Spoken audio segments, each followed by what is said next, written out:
इगतपुरी शहरात पसरली धुक्याची झालर।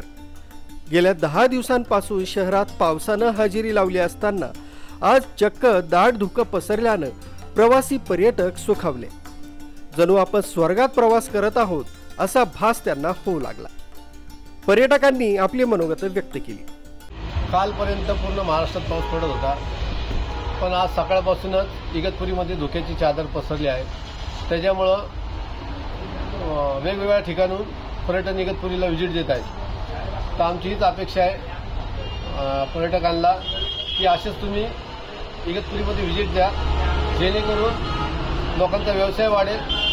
तसेच नागरिकांना ही पण विनंती आहे, येताना गाडी स्लोमध्ये चालवा, कारण जेणेकरून कोणाला त्रास होणार नाही। जे बाईकवरून येणारे लोक आहे त्यांना भी माझी विनंती आहे की तुम्ही येताना हेल्मेट घालूनच प्रवास करा।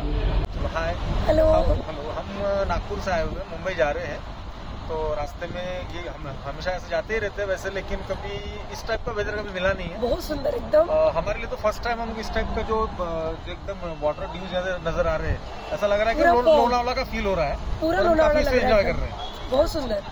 पहले शिरडी से आए हम लोग इधर, और अभी ये स्पॉट देख के हमको रुकना ही पड़ा, क्योंकि इतना औसम कभी नहीं देखा, कभी नहीं।